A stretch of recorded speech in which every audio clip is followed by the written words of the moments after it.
আসসালামু আলাইকুম, আশা করি সবাই ভালো আছো। আজকে আবার আমরা চলে এসেছি কি প্রাণী বিজ্ঞানের তৃতীয় অধ্যায়, দ্যাট মিন্স কি পরিপাক ও শোষণের লেকচার 2 তে। আজকের লেকচার আমরা ক্ষুদ্রাণু থেকে আলোচনা শুরু করব। তোমরা যারা এখনো অ্যাটেন্ড হও নাই তাড়াতাড়ি অ্যাটেন্ড হয়ে যাও। লক্ষ্য করো আমরা বোর্ডে কি লিখছি, ক্ষুদ্রান্ত।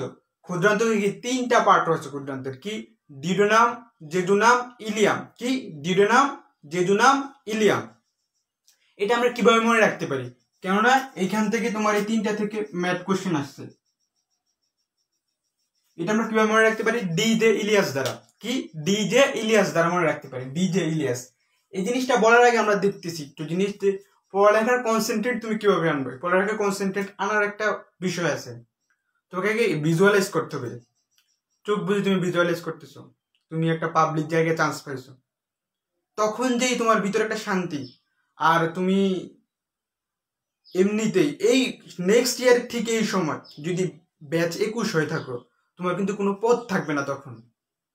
এখন কিন্তু তুমি অনেক কিছু চিন্তা করতে পারতেছো, DMC, BUET, DU, everything, private public যে কোনো একটা ইউনিভার্সিটি বা পাবলিক যে কোনো একটা মেডিকেল, যে কোনো কিছু তুমি এখন চিন্তা করতে পারতেছো, কারণ তোমার এখন সবকিছু ওয়াইড ওপেন তোমার জন্য। বাট ঠিক এই সময়ে নেক্সট ইয়ারে হয়তোবা তোমার এত কিছু চিন্তার অপশন থাকবে না, বা তোমার কোনো যে একটা জিনিস চুজ করবা, ওই চুজ করার মতো তোমার সেই সময় সক্ষমতাটা থাকবে না। তাই যা করার এই নেক্সট কয়েক মাসের ভিতরেই তোমাকে করতে হবে, পরে আর কোনো সুযোগ থাকবে না। যতই চিল্লা পাল্লা করো, no way, there is no way to get something, to get do extraordinary that time. এখনই তোমাকে এক্সট্রাঅর্ডিনারি কিছু করতে হবে যদি তুমি কিছু করতে চাও। কি বলতেছিলাম, ক্ষুদ্রান্তের তিনটি অংশ রয়েছে, ডিউডেনাম, জেজুনাম এন্ড ইলিয়াম।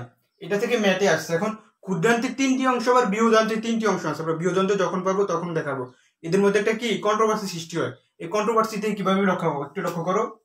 আমরা ডিজে ডিজে ইলিয়াস দ্বারা, ইলিয়াস কাঞ্চন শুনছো না, নায়ক, ধরো সে ডিজে পার্টিতে কি ড্যান্স করতেছে, তাহলে কিভাবে মনে রাখবো, ডিজে ইলিয়াস দ্বারা।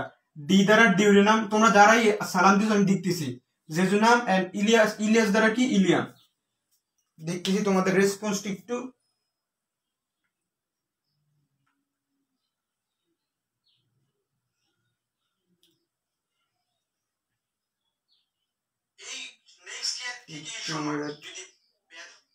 সব ঠিকঠাক আছে না? কে তোমরা সালাম জানাইছো মানে কি ওয়ালাইকুম সালামের, তোমরা কে কোন জায়গা থেকে এই জিনিসটা একটু মেনশন করে দাও, অবশ্যই শেয়ার দিয়ে দাও। কে কোন জায়গা থেকে তোমরা ক্লাস করছো তারা একটু জানিয়ে দাও। আর সব ক্লিয়ার কিনা একটু জানাও তো, ক্লিয়ার কিনা একটু জানাও আমাকে। সব কি ক্লিয়ার?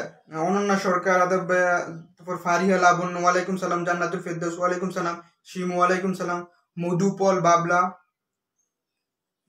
আসো, তারপর আমাদের সাথে তরিকুল ইসলাম আসো, ডেইজি আপু, হ্যাঁ ডেইজি আপু দিয়ে মনে রাখতে পারো। কিশোরগঞ্জ থেকে মাহফুজ আক্তার, কুষ্টিয়া থেকে, আচ্ছা তোমরা জানো আমি দেখতেছি এখানে। হ্যাঁ দেখো, ডিজে ইলিয়াস দ্বারা কি, ডি দ্বারা ডিউডেনাম, জে দ্বারা জেজুনাম, আর ইলিয়াস দ্বারা ইলিয়াম। এখন লক্ষ্য করো, এই যে এদের আকৃতি জানতে হবে। আকৃতি জানার আগে দেখো, ক্ষুদ্রান্ত কত মিটার আমাকে একটু জানো তো। ক্ষুদ্রান্ত 6 থেকে 7 মিটার ক্ষুদ্রান্তের দৈর্ঘ্য। এই 6 থেকে 7 মিটারের ভিতরে তোমার ডিউডেনাম হচ্ছে যে তোমার এই যে ডিউডেনাম আছে না, এটা 20 থেকে 30 সেন্টিমিটার। ডিউডেনামটা 20 থেকে 30 সেন্টিমিটার। দেন জেজুনাম, তোমার জেজুনাম কি জানো, 6 থেকে 7 মিটারের জেজুনামই হচ্ছে যে 2.5 মিটার। মাইন্ড এটা কিন্তু সেন্টিমিটার, এটা মিটার। আর ইলিয়াম কি জানো, 3/5 কি 3, এটা ইম্পর্টেন্ট সবচেয়ে বেশি, 3/5। এটা স্পেসিফিক ভাবে মনে রাখবে, 3/5। Duodenum, jejunum, Ilium. ডিউডেনাম 20 থেকে 30 সেন্টিমিটার, জেজুনাম 2.5 মিটার, আর ইলিয়াম কি 3/5, যে 6 থেকে 7 মিটার আছে না, তার 3/5 কি ইলিয়াম। অল ক্লিয়ার জানাইছো। খুলনা থেকে সীমা আক্তার, তরিকুল ইসলাম 6 থেকে 7 মিটার, ঠিক আছে। আরেকটা জিনিস লিখছি দেখো, যে ক্ষুদ্রান্তটা আমাদের দেহের কোথায় অবস্থান করে। এটা আমাদের জানতে হবে। ক্ষুদ্রান্তটা আমাদের দেহের অবস্থান করে এই যে পাকস্থলী, এটাকে পাকস্থলী লিখছি না, এই পাকস্থলী থেকে বৃহদান্ত্র এদের মাঝখানে অবস্থান করে। এদের মাঝখানে দুইটি স্ফিংটারের মাঝখানে অবস্থান করে। এই যে পাকস্থলী মানে পাইলোরিক স্ফিংটার, পাকস্থলীর পাইলোরিক স্ফিংটার থেকে এই যে ক্ষুদ্রান্ত আছে না, ক্ষুদ্রান্ত মানে কি ইলিওকোলিক মানে কি ইলিওকোলিক মানে ইলিয়ামের অংশটা, ক্ষুদ্রান্তে এই যে মানে বৃহদান্তের এই ইলিওকোলিক স্ফিংটারের মাঝখানে ক্ষুদ্রান্তটা অবস্থান করে। এখন কোশ্চেন, আমাদের যে সকল খাদ্যগুলো আমরা গ্রহণ করি এদের সকল পরিপাক কোথায় হয়? সকল পরিপাক মানে সর্বশেষ, মানে সব ধরনের খাদ্য, তুমি যে আমরা সকল খাদ্যগুলো খাই না, সব খাদ্যের পরিপাক ক্ষুদ্রান্তে হয়। সব ধরনের খাদ্যের পরিপাক কোথায় হয়? সব ধরনের খাদ্যের পরিপাক ক্ষুদ্রান্তে হয়। সব ধরনের খাদ্যের পরিপাক কোথায় হয়? ক্ষুদ্রান্তে হয়। আচ্ছা ব্লার, একটু ওয়েট করো।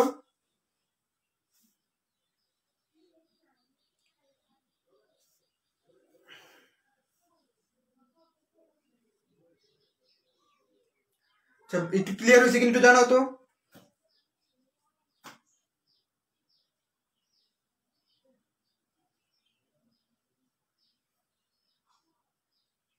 ক্লিয়ার কিন্তু জানাও আমাকে, একটু ক্লিয়ার কিনা একটু জানাও, ওয়েট করো।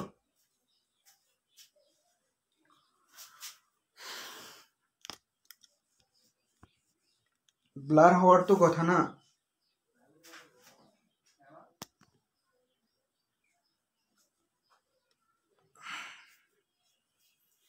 এখন ঠিক আছে। আচ্ছা ঠিক আছে ভাই, কি বলছিলাম দেখো, সব ধরনের খাদ্যের পরিপাক কোথায় হয়, এটা কিন্তু আসছে, এটা কিন্তু জাহাঙ্গীরনগর ইউনিভার্সিটিতে আসছে যে সব ধরনের খাদ্যের পরিপাক কোথায় হয়, ইজিট ক্ষুদ্রান্ত, পাকস্থলী, যকৃৎ, আর একটা অপশন ছিল আর বৃহদান্ত্র। কোথায় হয়? ক্ষুদ্রান্তে সব ধরনের খাদ্যের পরিপাক হয়। এই পর্যন্ত আশা করি সবে উঠাইছো।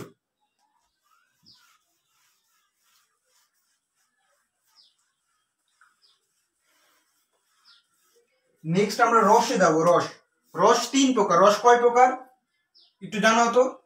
আমি তো বলেই দিছি রস 3 প্রকার। কি কি এটা লিখতে পারো? রস কত প্রকার? রস 3 প্রকার। এটা কি? একটা হলো পিত্তরস, পিত্তরস, অগ্নাশয় রস এন্ড আন্ত্রিক রস। অগ্নাশয় রস, পিত্তরস, অগ্নাশয় রস এন্ড আন্ত্রিক।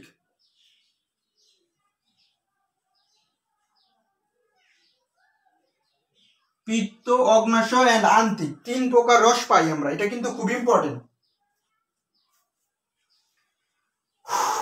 এই পিত্তরস আছে না তোমার, আচ্ছা এখন কি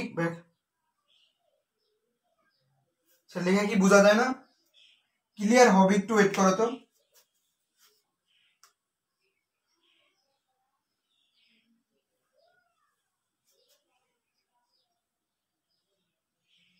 সাউন্ড লেখা বোঝা যায় না? আজকে এত প্রবলেম দেখাতেছে কেন?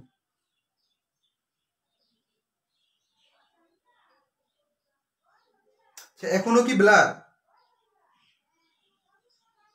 একটু লক্ষ্য করো তো এখনো কি ব্লার কিনা। ক্লিয়ার হলে আমার একটু জানাও। দেখো যে পিত্তরসে আছে না, অন্ত্রের জীবাণুর কর্মক্ষমতা, যে পিত্তরসে কি হয়, আমাদের যে ক্ষুদ্রান্তের যে জীবাণুগুলো আছে না, এই জীবাণুর কর্মক্ষমতা কমিয়ে দেয়। জীবাণুর কর্মক্ষমতা কমিয়ে দেয়। জীবাণুর কর্মক্ষমতা কি করে? কমিয়ে দেয়। কমিয়ে দেয় কে? পিত্তরস। ইম্পর্টেন্ট, এটা ইম্পর্টেন্ট। এখন ক্লিয়ার মেবি?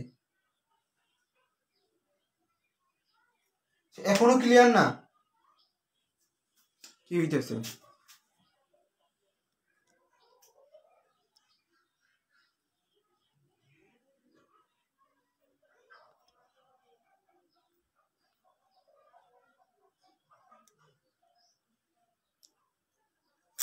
এখনো ক্লিয়ার? কিছু জানাও তো। এখনো ক্লিয়ার? ঠিক আছে, এখন ক্লিয়ার হয়েছে কিনা একটু জানাও তো। ক্লিয়ার বলছে, ক্লিয়ার, ঠিক আছে। দেন আমরা যান্ত্রিক পরিপাক শিখবো। যান্ত্রিক পরিপাক, যে ক্ষুদ্রান্ত আছে না, ক্ষুদ্রান্তের দুইটা পরিপাক হয়, আমরা যে কোনো খাদ্যের দুইটা পরিপাক হয়, এক যান্ত্রিক আর একটা রাসায়নিক। এই যান্ত্রিক পরিপাক, যান্ত্রিক পরিপাক, যান্ত্রিক পরিপাকে আমরা কি পাই? মিউসিন পাই। যান্ত্রিক পরিপাকে কি পাই? মিউসিন। এই মিউসিন কোত্থেকে উৎপন্ন হয়? মিউকাস থেকে উৎপন্ন হয়। মিউসিন কোথা থেকে উৎপন্ন হয়? মিউকাস থেকে। মিউসিন মিউকাস থেকে উৎপন্ন। এখন প্রশ্ন হচ্ছে মিউকাস কোথা থেকে আসে? মিউকাস আছে তোমার ব্রুনার্স গ্রন্থি, ব্রুনার্স গ্রন্থি, ব্রুনার্স গ্রন্থি, ব্রুনার্স গ্রন্থি। ও লক্ষ্য করো, মিউসিন মিউকাস থেকে উৎপন্ন হয় এবং এই মিউকাস ব্রুনার্স গ্রন্থি এবং গবলেট সেল, গবলেট কোষ, গবলেট সেল এর কি সমন্বয়ে কি হয়? তোমার মিউকাস উৎপন্ন। মিউসিনটা কি করে?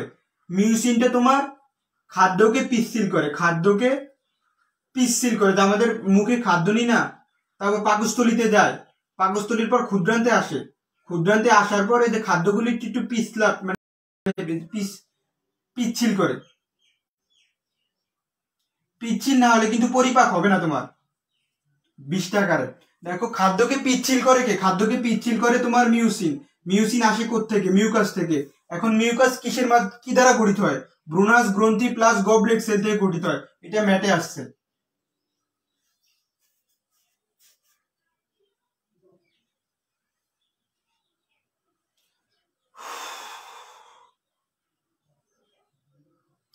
ক্লিয়ার? ক্লিয়ার কি একটু জানো তো? ক্লিয়ার তো? তোমরা সবাই বলতেছো আমার যেহেতু। নেক্সট আমরা রাসায়নিক পরিপাকে যাব। তোমার যান্ত্রিক পরিপাক থেকে এইটুক জানলি না, যে যান্ত্রিক পরিপাকে খাদ্যকে পিচ্ছিল করে মিউসিন। মিউসিন কোত্থেকে আসে? মিউকাস থেকে আসে। মিউকাস কিসের মাধ্যমে গঠিত হয়? ব্রুনার্স গ্রন্থি প্লাস গবলেট সেল থেকে গঠিত হয়। গবলেট সেল কিন্তু তোমার ম্যাটে আসছে যে মিউকাস কিসের দ্বারা গঠিত হয়? ব্রুনার্স গ্রন্থি এবং গবলেট কিসের সমন্বয়।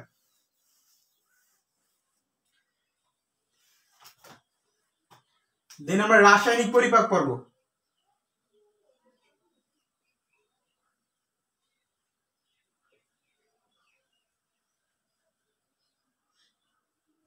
দেখো, রাসায়নিক পরিপাকে কি কি ইম্পর্টেন্ট? রাসায়নিক পরিপাকে একটা ওয়ার্ড খুব ইম্পর্টেন্ট, ওয়ার্ড হলো কাইন। এই কাইন কোথায় থাকে? ক্ষুদ্রান্তে থাকে। এই কাইন তিনটা হরমোন ক্ষরণ করে। তিনটা হরমোন, কেউ যদি জানো হরমোনগুলো লিখতে পারো কমেন্ট সেকশনে। যে ক্লিয়ার? তিনটা হরমোন ক্ষরণ করে। একটু জানাও আমাকে তিনটা হরমোন কি কি? কাইন তিনটা হরমোন ক্ষরণ করে। Enterokinin,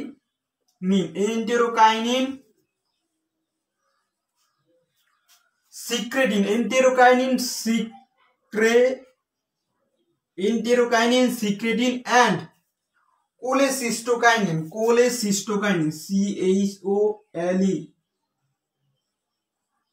cholecystokinin. Enterokinin, secretin and cholecystokinin. একটা জিনিস মনে রাখো, এই সিক্রেটিন সর্বপ্রথম আবিষ্কৃত হরমোন।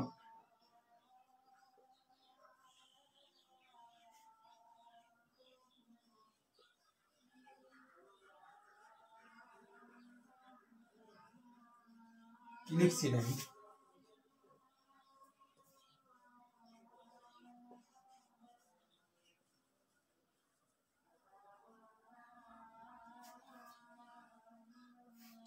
আমাকে এখন বুলবুল বানানো লাগতেছে, আমি এটা মুছি, ঠিক আছে?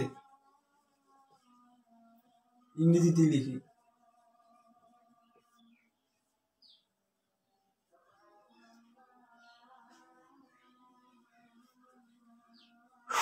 অনেকে লিখছো এন্টেরোকাইনিন, সিক্রেটিন, কোলেসিস্টোকাইনিন, তরিকুল ইসলাম লিখছো, অনন্যা সরকার লিখছো, আর কে কি লিখছো?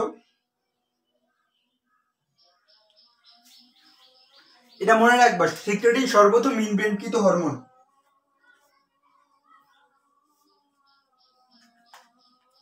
এইটুকু উঠেছো আশা করি। একটু তাড়াতাড়ি দিতে হবে কারণ আমাদের শেষ করতে হবে তো। দেন পিত্তরস সম্পর্কে বছর পিত্তরস থেকে প্রশ্ন আসছে, একটু আলাদাভাবে পিত্তরস সম্পর্কে জানতে হবে, পরেও জানবো। দেখো, পিত্তরস বেস, পিত্তরস একটা ক্ষারীয় পদার্থ, মানে কি বেস। পিত্তরস একটি ক্ষারীয় পদার্থ এবং এই পিত্তরসে কোনো এনজাইম ক্রিয়া করে না, নো এনজাইম। পিত্তরসে কি কোনো এনজাইম ক্রিয়া করে না। লক্ষ্য করো, পিত্তরস একটা ক্ষারীয় পদার্থ, এখানে কোনো এনজাইম ক্রিয়া করে না। দেন আসো রাসায়নিক পরিপাক।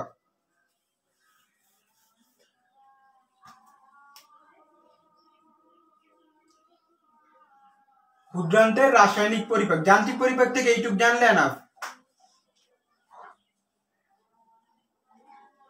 রাসায়নিক পরিপাকের ভিতর দুই রকম হয়, এক হয় তোমার অগ্ন্যাশয় রসে,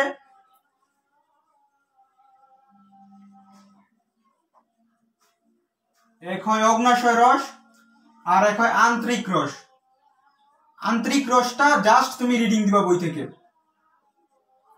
আর অগ্ন্যাশয় রসের কি কি লাগবে আমি এটা দেখাবো। এখন দেখো এই অগ্ন্যাশয় রসে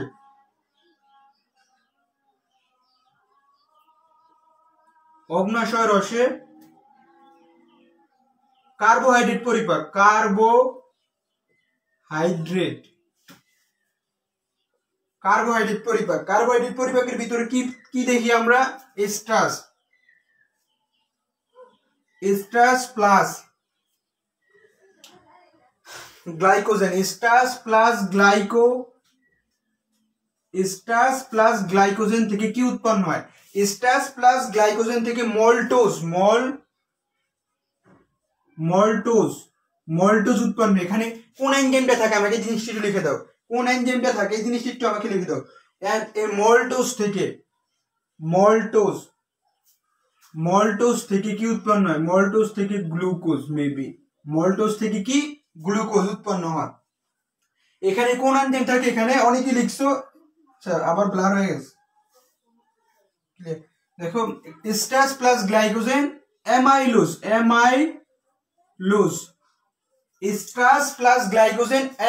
স্টার্চ প্লাস গ্লাইকোজেন অ্যামাইলোজ এনজাইমের উপস্থিতি কি উৎপন্ন করে? Maltose, maltose. এই মল্টেজ এনজাইম, মল্টেজ এনজাইমের উপস্থিতি কি উৎপন্ন করে? গ্লুকোজ উৎপন্ন করে। কি? মল্টোজ ও, আর এখানে কি এ?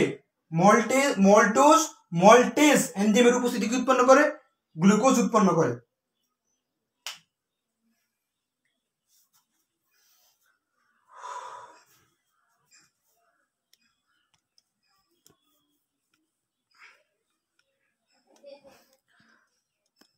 আজকে নেটের প্রবলেম দেখাইতেছে।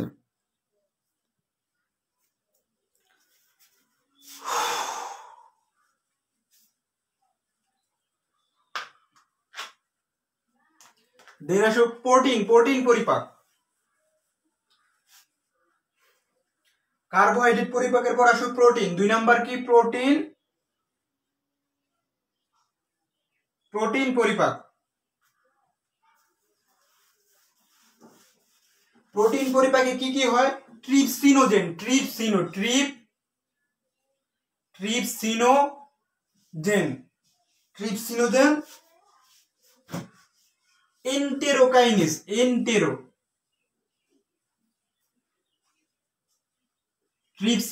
এন্টেরোকাইনেজ, এনজাইমের উপস্থিতিতে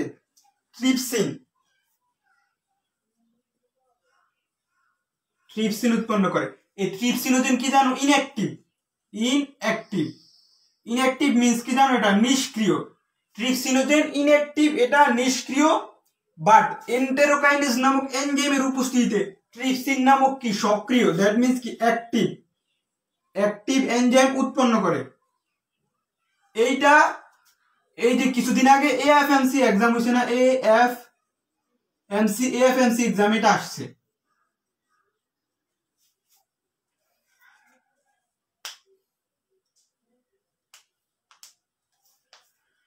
দেখো ট্রিপসিনোজেন ইনঅ্যাক্টিভ, এটা এন্টেরোকাইনেজ এনজাইমের উপস্থিতিতে কি উৎপন্ন করে? ট্রিপসিন উৎপন্ন করে। এটা অ্যাক্টিভ, এটা সক্রিয়, এটা ইনঅ্যাক্টিভ নিষ্ক্রিয়।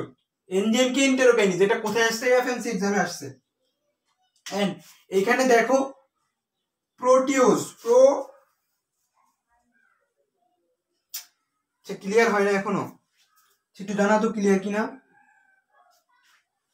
নেটের প্রবলেম আজকে হয়তো বা সারা ক্লাসেই থাকবে, এর মধ্যেই থাকতে হবে। Proteose plus peptone.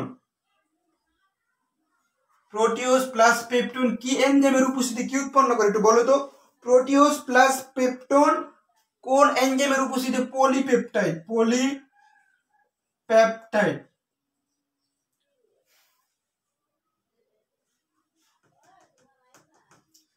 Blur blah blur.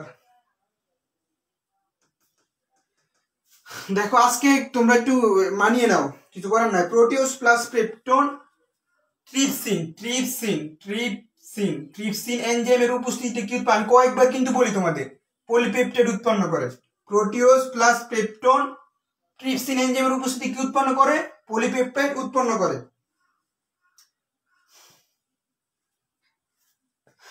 এইটুকু আশা করে উঠাইতে পারছো।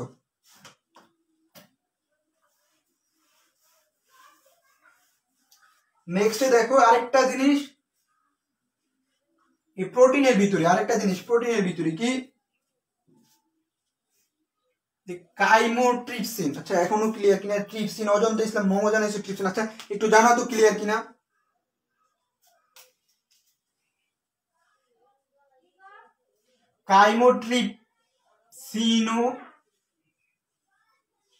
কাইমোট্রিপসিনোজেন থেকে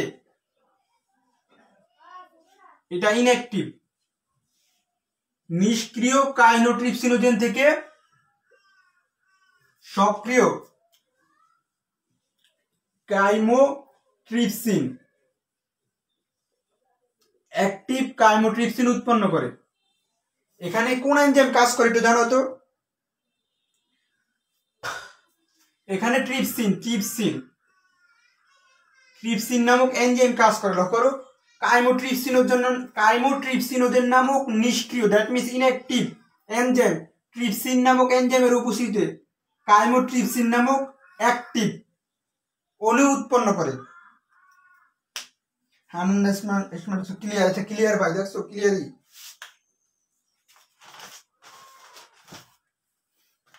এইখানে কি হয়? এইখানে কি বিক্রিয়া দেখো, proteose plus peptone. Proteose plus peptone, proteose plus peptone যুক্ত হয় কি উৎপন্ন করে জানো? পলিপেপটাইড। তাও কি পলিপেপটাইড। প্রোটিওজ প্লাস পেপটোন মিলে উৎপন্ন করে পলিপেপটাইড। এখানে কোন এনজাইম কাজ করে? এখানে কাইমোট্রিপসিন নামক এনজাইম কাজ করে। কাইমোট্রিপসিন, এখানে কাইমোট্রিপসিন নামক এনজাইম কাজ করে। দেখো প্রোটিওজ প্লাস পেপটোন কাইমোট্রিপসিন এনজাইমের উপস্থিতি কি উৎপন্ন করে? পলিপেপটাইড উৎপন্ন করে। কোন এনজাইম? Chymotrypsin enzyme. কি কি বিক্রিয়া করে? Proteose plus peptone.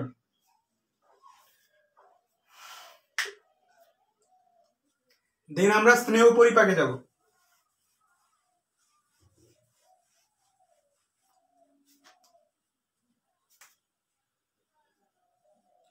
स्नेह और लिपिड परिपाक। स्नेह और लिपिड परिपाक এইখানে কি হয় দেখো, ইমালসিফিকেশন বা ইমালসিফিকেশন বলতে কে কি কি বোঝাও একটু জানা তো। ইমালসিফিকেশনের আরেকটা নাম আছে ভেরি ভেরি ইম্পর্টেন্ট। ইমালসিফিকেশন একে অদ্রবণ বলে। একে কি? অদ্রবণ। ইমালসিফিকেশন বা একে অদ্রবণ বলে। এখন ইমালসিফিকেশন বলতে কি বোঝায়? ইমালসিফিকেশন বলতে বোঝায় পিত্তরসে থাকা পিত্ত লবণ। দ্যাট মিন্স কি? Sodium glycolate. Sodium glycolate, sodium glycolate plus sodium taurocholate. Sodium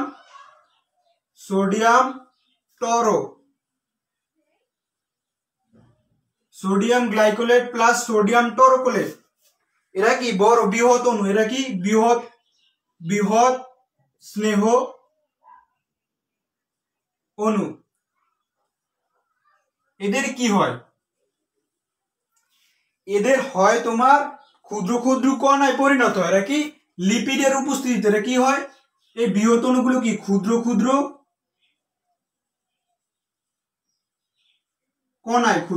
কণায় পরিণত হয়।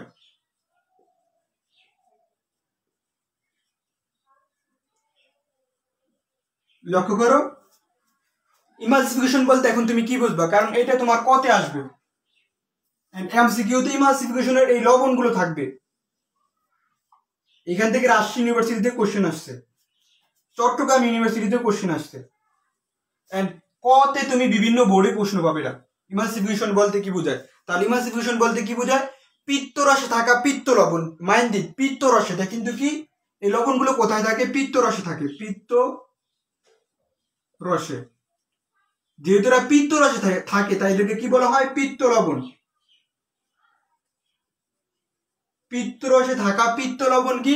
সোডিয়াম গ্লাইকোলেট ও সোডিয়াম টরোকলেট নামক বৃহৎ অণুগুলো স্নেহের উপস্থিতিতে, দ্যাট মিন্স লিপিডের উপস্থিতিতে ক্ষুদ্র ক্ষুদ্র কণায় পরিণত হওয়ার প্রক্রিয়া কি বলে? ইমালসিফিকেশন। আবার পিত্ত রসে থাকা পিত্ত লবণ, তাহলে পিত্ত লবণ কোনগুলো?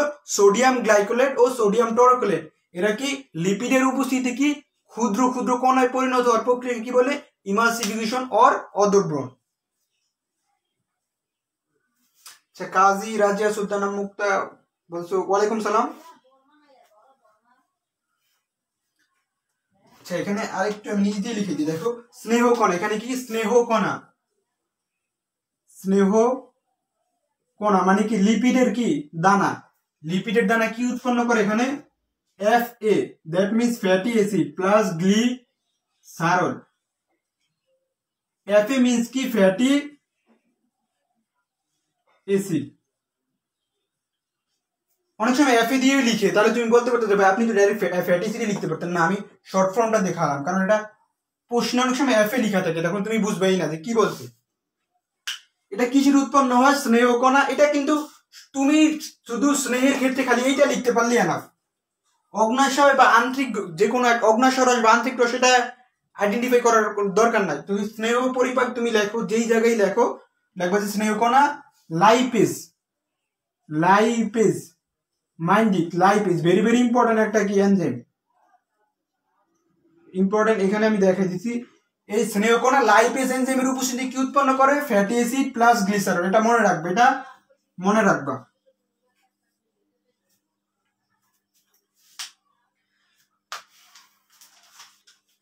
অগ্নাশয় রস কিন্তু আমি তোমাকে দেখাইছি, অগ্নাশয় রসে কিছু জিনিস প্রোটিনের পরিপাকের ভিতর অনেকগুলো আছে, আমি জাস্ট ইম্পর্টেন্ট দুইটা দেখাইছি, বাকিগুলো দেখাইনি। বাকিগুলো বই থেকে রিডিং দিবা কয়েকবার, নোট করলে ওইখানে কিছু অ্যাড করতে পারো। এন্ড আন্তিক রস আছে না, আন্তিক রসের গুলো জাস্ট রিডিং দিবা, কারণ এতগুলো পরে মনে রাখা যাবে না। আমরা মূলত হরমোন আর যে পরিপাকের ভিতরে একটা শখ আছে না তোমার, সোলাইমানি শখ বলা হয় ওইটাকে, কি মেডিকেলের টার্ম ওইটাকে সোলাইমানি শখ বলা হয়। ওই সোলাইমানি শখ পড়ানোর সময় তোমাকে পড়ানো হবে। এখানে আমি জাস্ট তোমাকে ধারণা দিয়ে যাচ্ছি।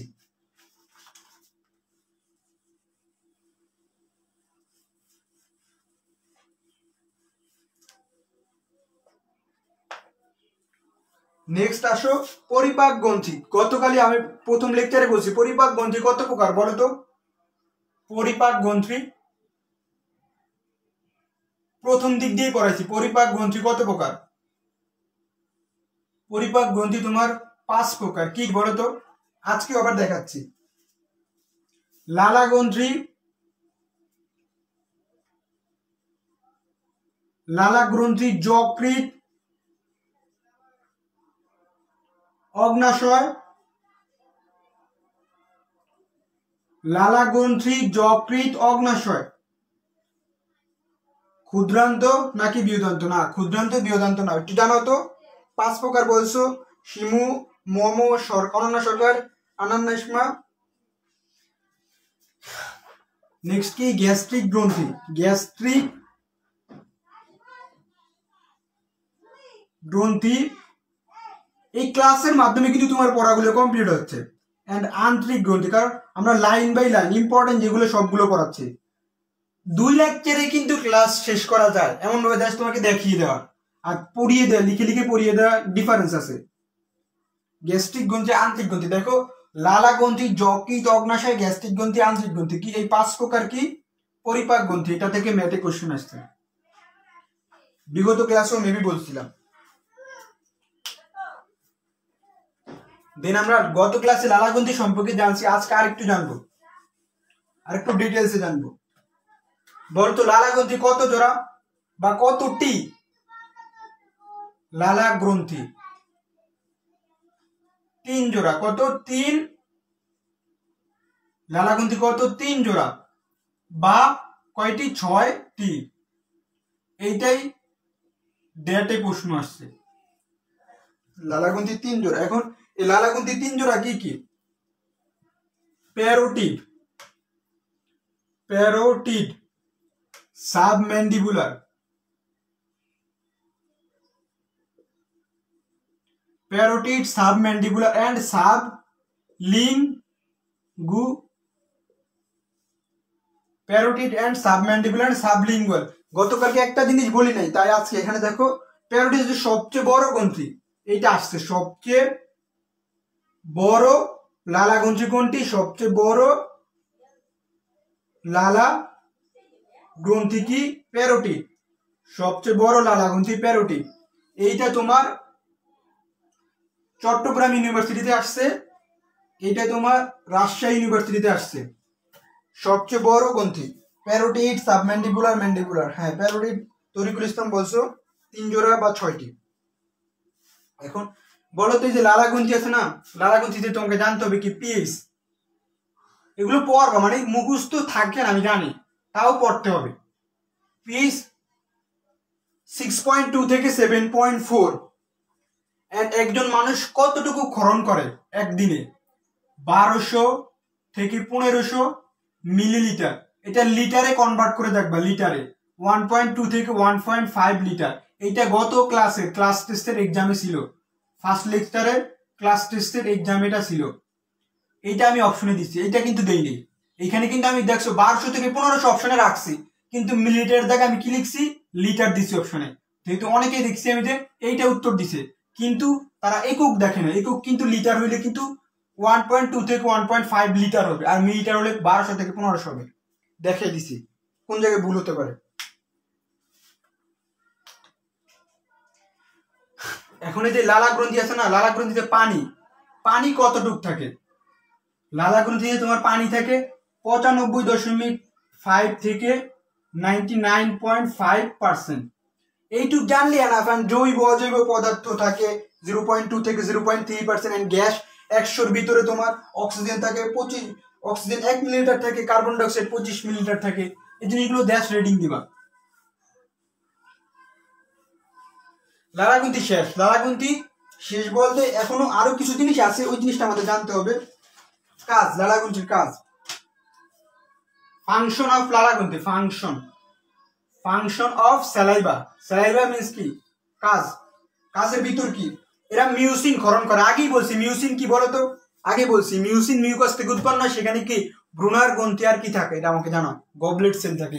মিউসিন কি করে? খাদ্যকে পিচ্ছিল করে। তাহলে আমাদের লালায় খাদ্যগুলো যদি পিচ্ছিল না হয়, তাহলে কিন্তু খাদ্য আমাদের পরে এই গল বিল দিয়ে কিন্তু আমাদের বা অন্য নালী দিয়ে কিন্তু আমাদের পাকস্থলীতে যাবে না, পিচ্ছিল না হলে। কি মিউসিন হিসেবে থাকে। দেন ক্লোরাইড,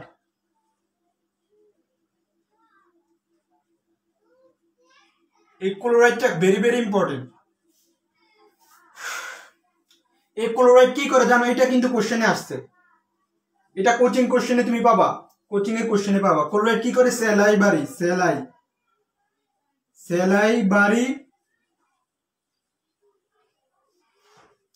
অ্যামাইলেজ কে সক্রিয় করে। স্যালাইভারি অ্যামাইলেজ কে কি করে? স্যালাইভারি অ্যামাইলেজ কে কি করে? সক্রিয় করে, অ্যাক্টিভ করে, অ্যাক্টিভেট। তাহলে স্যালাইভারি অ্যামাইলেজ কে সক্রিয় করে কে? অপশনে Cl- ও থাকতে পারে, অপশনে Cl- ও থাকতে পারে।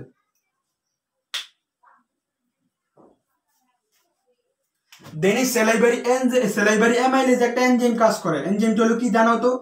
এনজাইমটা কি আমাকে একটু জানাও। স্যালাইভারি অ্যামাইলেজ একটা এনজাইম কাজ করে। স্যালাইভারি অ্যামাইলেজে একটা এনজাইম কাজ করে, সেটা কি? এন্ড দেন এখানে বাইকার্বনেট থাকে, HCO3-। বাইকার্বনেটে কি পিএইচ?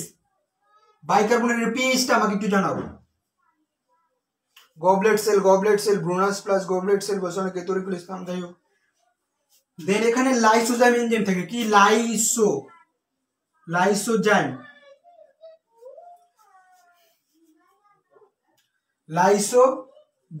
এনজাইম পাই, লাইসোজাইম এনজাইম।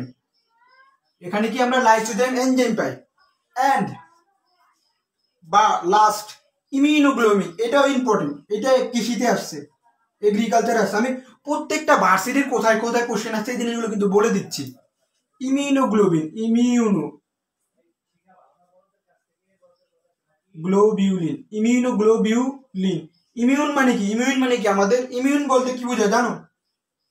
ইমিউন বলতে বোঝায় প্রতিরোধ। আমাদের দেহে যে বিভিন্ন রোগ হয় না, রোগের প্রতিরোধ সৃষ্টি করা কি ইমিউন বলে। এখন ইমিউনোগ্লোবিন বইতে লেখা নাই, ইমিউনোগ্লোবিন হিসেবে আইজিএ কাজ করে লালা গ্রন্থিতে, আইজিএ, এটা লিখে রাখো, এইটাই আসছে অন্য একটা বইয়ের ইনফরমেশন। পিএইচ অনেকেই জানা হয়, আমাকে একটু জানাও তো যে বাইকার্বনেটের পিএইচ কত থাকে? বাইকার্বনেটের পিএইচ থাকে, এটা আগেই বলছি, 6.2 থেকে 7.4। এন্ড এই যে ক্লোরাইডের স্লাইভারি অ্যামাইলেজ অ্যাক্টিভেট করে ক্লোরাইড, এখানে টায়ালিন এনজাইম কাজ করে, টায়ালিন। দেখো আবার একটা গ্লাস একটু লক্ষ্য করো, লালা গ্রন্থির ফাংশন বা কাজ কি? মিউসিন থাকে। মিউসিনটা কি করে? যে চর্বিত খাদ্যবস্তুগুলোকে কি লালার সাহায্যে কি পিচ্ছিল করে। পিচ্ছিল করার পর এখানে ক্লোরাইড থাকে। ক্লোরাইড মানে কি? এখানে স্যালাইভারি অ্যামাইলেজ অ্যাক্টিভেট হয়। কারণ অ্যাক্টিভেট হয় মানে অ্যামাইলেজ মানে কি? শর্করা জাতীয় খাদ্যবস্তুকে বোঝায়। এখন এই শর্করা জাতীয় খাদ্যবস্তু স্লাইভা মানে কি? এটা হলো শর্করা, মানে তুমি যে ভাতটা খাচ্ছ এই শর্করার সাথে স্লাইভারি, স্লাইভারি মানে কি? স্লাইভা ইংরেজি, লালার ইংরেজি কি? স্লাইভা মানে এই শর্করাকে কি লালার সাথে কি মিশ্রিত হয়, মিশ্রিত কি অ্যাক্টিভ সক্রিয় হয়। এখন এই সক্রিয় করার ক্ষেত্রে কোনটা কাজ করে?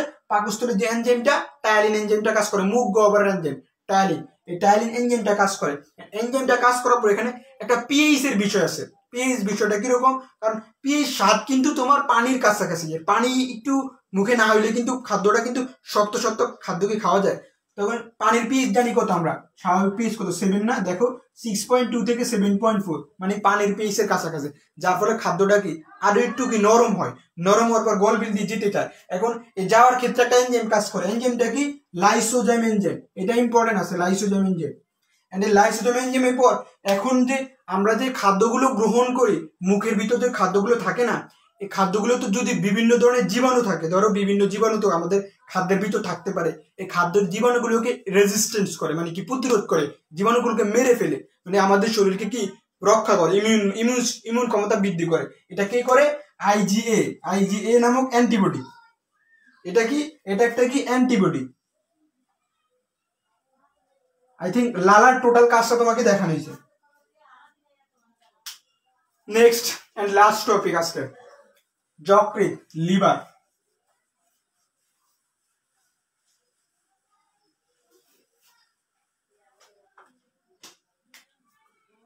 লিভার, লিভার মানে কি? যকৃৎ।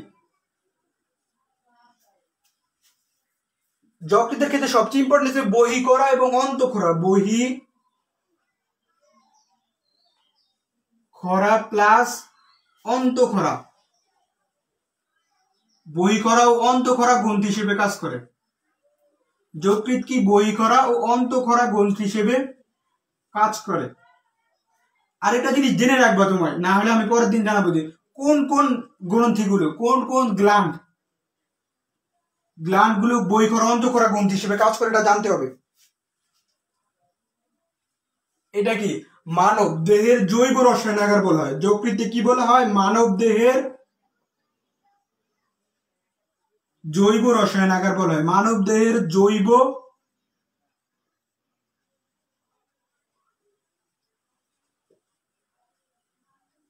যকৃৎকে কি মানব দেহের জৈব রসায়নাগার বলা হয়। নেক্সট আসো, যকৃতের খণ্ড কয়টি? যকৃতের খণ্ড 4টি। যকৃতের খণ্ড কয়টি? 4টি। 4টি কি কি? ডান খণ্ড, বাম খণ্ড, কোয়াড্রেট, ডান বাম কোয়াড্রেট এন্ড কোয়াড্রেট। এই 4টা খণ্ডের ভিতরে এটা সবচেয়ে বড়। 4টা খণ্ডের ভিতরে কোনটা সবচেয়ে বড়? নাদিয়া নূর না সাদিয়া বলছো কি 4টি? হ্যাঁ, ডান বাম কোয়াড্রেট কোয়াড্রেট, এদের মধ্যে কি ডান সবচেয়ে বড়। এন্ড এই যে লিভারটা আছে না, লিভার মানে যকৃৎ, এটা কি মানব দেহের সবচেয়ে বড় গ্রন্থি। এটা আসছে কয়েকবার, আসছে মানব দেহের ম্যাটেও আসছে, অন্যান্য জায়গায় আসছে। এটা কি মানব দেহের সবচেয়ে মানবদের সবচেয়ে বড় গ্রন্থি কি? যকৃৎ। এই জিনিসটা ম্যাথে আসছে, তোমার ডিউতে আসছে অনেক আগে, রিসেন্টলিও আসতে পারে, আমি জিনিসটা দেখি নাই, কিন্তু অনেক আগে আমি দেখছি। মানবদের সবচেয়ে বড় গ্রন্থি কি? লিভার অর যকৃৎ। এন্ড দেন তোমাকে আরেকটা জিনিস জানতে হবে, এখানে পুরুষে কতটুকু ওজন, নারীতে কতটুকু ওজন, এন্ড সদ্য ভূমিষ্ঠ হওয়া শিশু ওজন কতটুকু, এইটুকু জানতে হবে, মানে যকৃতের ওজন কতটুকু এইটুকু আমাদের জানতে হবে। দেখো পুরুষের ওজন কতটুকু হয়? 1.4 থেকে 1.8 কেজি। নারীতে কত হয়? 1.2 থেকে 1.4 কেজি। এন্ড শিশুতে কত হয়? শিশুতে হয় তোমার 150 গ্রাম। এইটা সেরিবেলাম আছে না, মানুষের সেরিবেলামের ওজনের সমান। সেরিবেলাম, ব্রেইনের সেরিব্রাম আছে না, তোমরা ব্রেইন পড়ো না হয়তো বা, তোমরা একটু যদি সেরিব্রামের ওজনের সমান শিশুর, সদ্য ভূমিষ্ঠ শিশুর যকৃতের ওজন আর মানুষের মস্তিষ্কের সেরিব্রামের ওজন কি? সমান। এই যে যকৃত দেখতে কিরকম? যকৃত হলো তোমার লালচে আকৃতির, লালচে বাদামি, ব্রাউন ফিশ, লালচে বাদামি। যকৃত কি? লালচে বাদামি, যকৃতের কালার।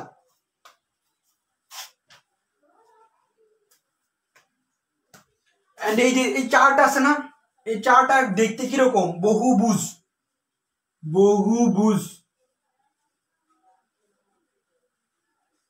বহুভুজাকার কোষ, ডান বাম কোয়াড্রেট দেখতে কিরকম? বহুভুজাকার সেল।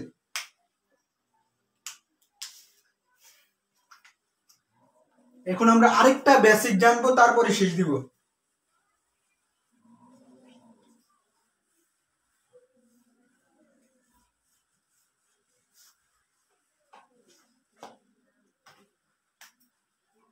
যকৃৎ, দেখো এই যে যকৃৎ পড়তেছি না, যকৃতের ডান খণ্ড আর বাম খণ্ড। এটা ধরো ডান খণ্ড, হ্যাঁ, এটা ধরো কি? বাম খণ্ড। ডান আর বাম খণ্ড, এই ডান থেকে বাম থেকে, এই দুই খণ্ড থেকে, হ্যাঁ, দুই খণ্ড থেকে আসে কি? যকৃৎ নালী।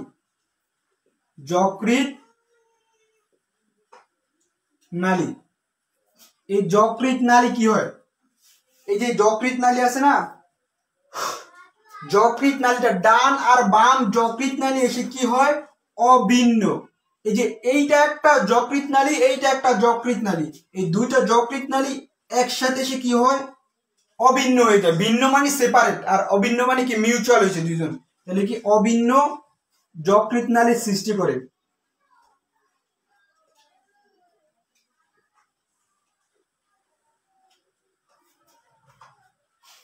অভিন্ন যকৃৎ নালী থেকে কি হয়? অভিন্ন যকৃৎ নালী থেকে অভিন্ন যকৃৎ নালী প্লাস পিত্তথলি, অভিন্ন যকৃৎ নালী প্লাস পিত্তথলি, অভিন্ন যকৃৎ নালী প্লাস পিত্তথলি কি যুক্ত হয়? অভিন্ন যকৃৎ নালীটি পিত্তথলির সাথে যুক্ত হয়, তোমার উৎপন্ন করে অ্যাম্পুলা অফ ব্যাটার বা ব্যাটারের অ্যাম্পুলা। কি উৎপন্ন করে? অ্যাম্পুলা অফ ব্যাটার বা ব্যাটারের অ্যাম্পুলা।